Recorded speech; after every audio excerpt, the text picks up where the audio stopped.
In this video, I'm going to be showing you how I made this 90-degree midi flare skirt. If this is something you're interested in, then keep watching. Hi everyone, it's Designs by Simi and you're welcome back to my channel.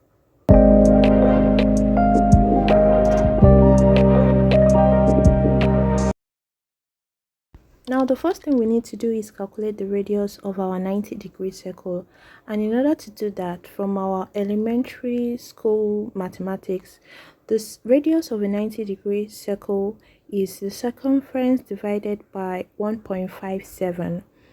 Now our circumference in this instance is the waist plus the button allowance divided by 1.57. Now the waist I'm using here is 33 inches and the button allowance for both sides is 5 inches. So 33 plus 5 is 38 inches divided by 1.57, and we have 24.2 as our radius. Now that we've gotten the radius, we can actually add the length of the skirt to it in order to know how much fabric we're going to be folding. Now I have my fabric on fold, and all I just did was fold it over in a triangle shape, just to form a triangle shape. So I folded the length part over the selvage parts just to form a triangle, just like this.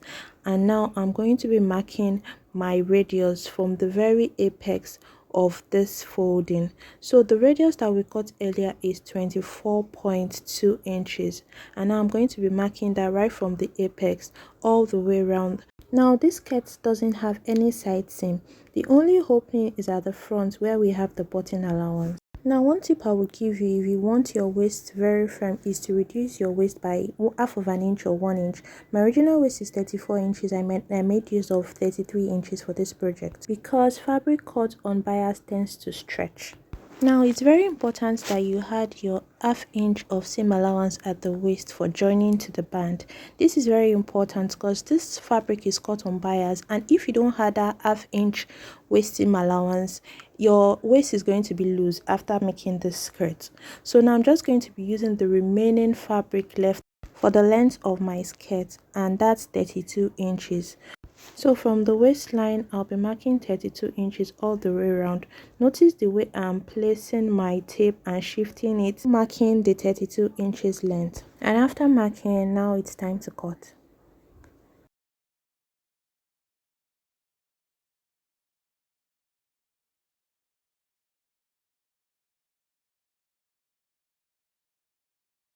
On this side of the skirt that is opened, I'm going to be marking 2.5 inches, which is my button allowance. I'm going to be marking and notching it both at the top part and at the bottom part as well. Now I've gone ahead to add interfacing to my 2.5 inches button allowance that I notched earlier, and I folded it twice. So I first folded half inch, then I folded 1 inch again to give me this, and I gave it a very good press. So afterwards I'll be stitching very close to the edge of that fold, and after stitching, this is what I have. Now we're going to move on to the waist part of the skirt.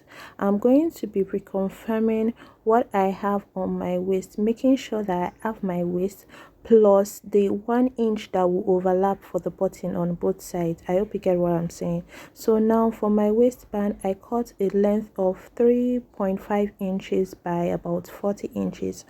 It was a little bit excess, so I'm going to be trimming it out later. Then I added interfacing to it and I folded it into two. So, and at one end of the band, I stitched it down and I closed it and I turned it out, making sure to trim off the excess fabric at the corner.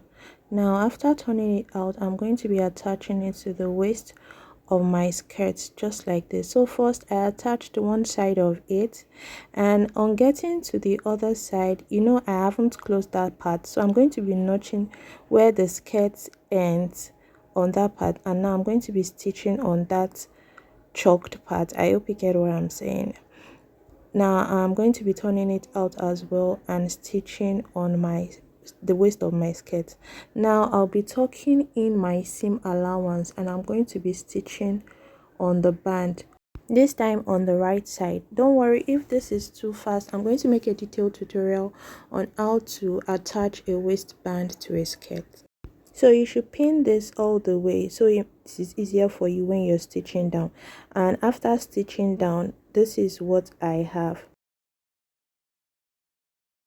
Moving on to the hem of this skirt, the first thing I did is to make a loose gather stitch on 1/4 of an inch at the hem.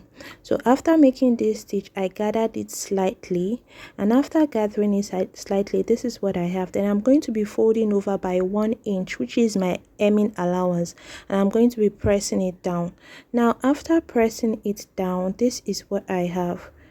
Make sure you press it properly with your pressing iron, and then I'm going to be folding over at that 1/4 of an inch stitch that I made earlier. I'm going to be folding it over at that point, and I'm going to be stitching down. This ensures that your curved hem is not twisting when you're stitching it down. I also uploaded a short on how to sew a curved hem, so you can go watch that out. Now after stitching and giving it a good press, this is what our skirt looks like.